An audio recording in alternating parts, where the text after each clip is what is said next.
Rothschild, a name synonymous with wealth and magnificent power.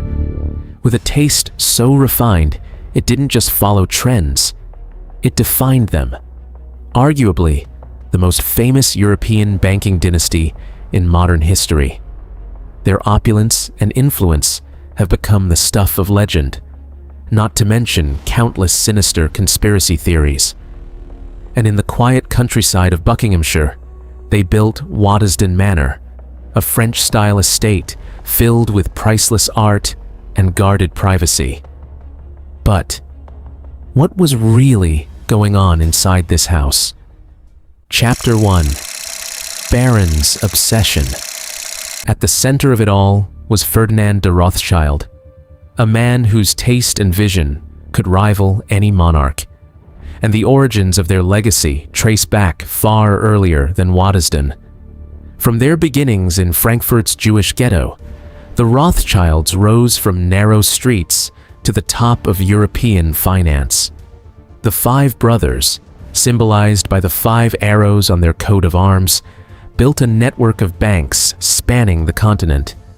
Ferdinand inherited not just immense wealth, but a legacy of strategy and influence, an inheritance that shaped how he approached even the most personal of projects. They created a network that was already firmly in place. It was powerful and structured, then soon was deeply embedded across Europe. But instead of positioning himself at its financial core, he leaned in a different direction. His attention turned toward art, architecture, and collecting, not casually, but with an intensity that felt deliberate. Objects weren't just acquired, they were chosen, studied, placed, as if each piece had a role to play in something larger than simple display. Ferdinand's obsession with perfection extended beyond the visible. He scoured Europe for rare art, often acquiring pieces that were unknown or undervalued. Collecting for him wasn't a pastime, it was an act of creation. Rooms were assembled like puzzles, each piece a clue to the story he wanted the world or select visitors to perceive. His interiors would later feel almost too complete. Rooms arranged with such care that nothing seemed accidental, yet nothing openly explained itself either. There was a subtle difference between decoration and intention, and Ferdinand appeared to operate firmly in the latter. Because when every detail is controlled, every object accounted for, it starts to raise a question. What exactly was he trying to create? How could one man orchestrate something so vast and so precise in the heart of the English countryside? And perhaps, more importantly, why did he choose to do it here? Chapter 2: The Fortune. The Rothschild family fortune was more than mere wealth. It was a force to be reckoned with. Their network of banks spanned London, Paris, Vienna, Naples, and Frankfurt, each branch working together but managing its own affairs. Their money circulated and information traveled faster than the public could know. There were deals as well, negotiated behind closed doors, that could shape entire economies. Their influence wasn't flaunted. It was exercised subtly, woven into governments and industries across the region.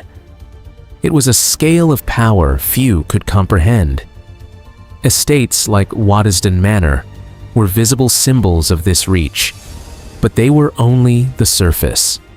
To bring such a vision to life, Ferdinand commissioned the French architect Hippolyte Destailleur, a master of Neo-Renaissance architecture, a 19th century style that revived the grandeur of European Renaissance palaces. Destailleur's expertise ensured that every element of the structure was not just grand, but meticulously designed, blending elegance with functionality. Beneath the grandeur lay private channels and a system of loyalty and discretion that ensured the family's interests remained secured. Outsiders might admire the wealth, but only those on the inside could see how everything was carefully structured. And the secrecy was deliberate. Banks, governments, and even monarchs often relied on Rothschild guidance without ever acknowledging it publicly. Their influence was everywhere, yet nowhere at once. A presence that could shift fortunes or sway decisions without leaving a trace. Even with such immense resources, the sheer ambition behind Waddesdon demanded more than money alone. How was such a monumental estate built and perfected with the precision it required? The answer lies in the story that follows. Chapter 3. The Construction. Waddesdon Manor rose in just 6 years, from 1877 to 1883. A surprisingly fast pace for a 19th century chateau of this size and complexity. Thousands of workers labored on site. Artisans arrived from France, and materials came from across Europe. Marble from Italy, timber from the Baltic, wrought iron forged to exact specifications. In just a few short years, the chateau emerged, flawless and grand, a testament to meticulous planning and immense resources. The speed of construction was almost suspicious. Every window and gilded frame had been planned months, sometimes years, in advance. Supervisors documented the process, yet even those records couldn't capture the full orchestration behind the scenes. The manor was more than a building. It was a precise performance of wealth and control. Hidden choices added another layer of intrigue. Wings were off limits, and staircases were tucked away. Even the passages existed only for function or secrecy. Still, with all this planning, questions remain. How did one man coordinate resources spanning nations, and what drove him to demand such perfection? The answers lie hidden inside the manor itself, waiting to be uncovered. Chapter 4. Inside the Manor. Stepping inside, Waddesdon Manor was like entering another world. Rooms gleamed with rare tapestries and paintings that Ferdinand had collected with almost obsessive care. Each space felt deliberate. They were arranged to evoke admiration or convey status. Nothing was accidental. Even the smallest details, from the pattern of the floor to the placement of a vase, seemed to have a purpose beyond decoration. But Waddesdon was more than a showcase of taste. It was a puzzle. Behind the beauty were hints of private meaning, subtle signals meant for certain visitors or insiders who understood the language of wealth and influence. It was a house that invited awe, yet suggested questions to anyone paying close attention. The collections themselves told a story, carefully curated over decades. Art pieces and furniture from across Europe weren't simply possessions. They were evidence of power to acquire what few others could. In Waddesdon, wealth became a tangible, living presence, woven into every surface. And as impressive as the interiors were, the next layer of intrigue would come not from the rooms themselves, but from the people who walked through them. Chapter 5. The Guest List. Waddesdon Manor was more than a home. It was a stage for the elite. Royals, diplomats, financiers, writers, and influential figures were invited to its halls, each visit carefully timed and orchestrated. In the Victorian era, guests included Queen Victoria and the future King Edward VII. During her visit, Queen Victoria was reportedly fascinated by the then-new electric lights, spending long minutes flicking the switches on and off, marveling at a technology still rare in England at the time. The gatherings were lavish, filled with music and fine dining, yet they were more than mere entertainment. Every guest, every seating arrangement, every toast carried meaning, a silent choreography of influence and prestige. These were not casual parties, but opportunities for networking and quiet negotiation. Decisions that could ripple across governments or industries may have been exchanged in the drawing rooms in moments too subtle to leave any record. Waddesdon's grandeur masked the gravity of these interactions, its beauty serving as a curtain for the power at play. Even among the invited, access was carefully controlled. Centuries later, the Rothschilds' social flair continued, though at a different estate. Chateau de Ferrières, the famous 1972 Surrealist ball, drew Salvador Dali, Brigitte Bardot, and Audrey Hepburn, with the chateau illuminated in bright red and orange lights that made it appear as if it were on fire. These gatherings showed that the family's reach and fascination with spectacle extended well beyond Ferdinand's era. The house revealed just enough to impress while concealing the rest, reinforcing the sense that everyone present was part of a larger design. But the intrigue didn't end with the guests.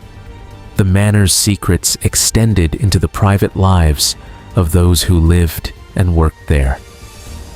Chapter 6. Theories. Over the decades, Waddesdon Manor has attracted more than admiration. It has drawn opinions. Visitors and staff whispered about its secrets. Some stories were simple exaggerations. Others hinted at deeper, more deliberate concealments. The line between fact and rumor blurred, giving the manor an aura of mystery that only grew with time. Certain features fueled the speculation. Locked doors that rarely opened, staircases that led to nowhere, and wings inaccessible even to guests became fodder for intrigue. Objects were carefully arranged, sometimes in ways that seemed symbolic, though their meanings were never explained. Every detail, from the layout of the gardens to the placement of a painting, became a clue or a distraction. People began to wonder, was the secrecy practical, personal, or something more? Yet, even with modern research and historical records, many questions remain unanswered. Some have speculated that the striking visuals inspired Stanley Kubrick's 1999 film, Eyes Wide Shut, with several scenes filmed at Mentmore Towers, another former Rothschild estate. But the Rothschilds kept their affairs private, and over time, some mysteries may never be solved. Scholars and visitors can speculate, but the full truth remains just out of reach, preserved in the walls and corridors of the manor itself. And though much of it may never be revealed, the next chapter shows how Waddesdon's legacy continues to echo today. Chapter 7. Waddesdon Today. Waddesdon Manor no longer serves solely as a private residence, yet its presence remains formidable. Preserved by the National Trust, the house and gardens welcome visitors from around the world, offering a glimpse into Ferdinand's vision and the family's extraordinary taste. Every corner of the manor, from its grand halls to hidden nooks, reflects a legacy of cultivated taste and power. Even as a museum, Waddesdon retains an air of secrecy. Certain rooms and wings are still off-limits, and the layout guides visitors' experience, preserving the choreography Ferdinand originally intended. The house is more than a historical artifact. It's a narrative frozen in time, a reminder of how wealth and personal obsession can intertwine, leaving a mark that endures. Today, the Rothschild family remains active in finance, philanthropy, conservation, and the arts. Their name appears in banks and charitable foundations worldwide, showing a shift from 19th century banking leaders to diversified, more public-facing influence. While far less mysterious today, questions linger about the secrets once hidden behind Waddesdon's doors. Waddesdon Manor stands as both a testament to the past and a symbol of ongoing legacy, showing how one family name can shape the world for generations.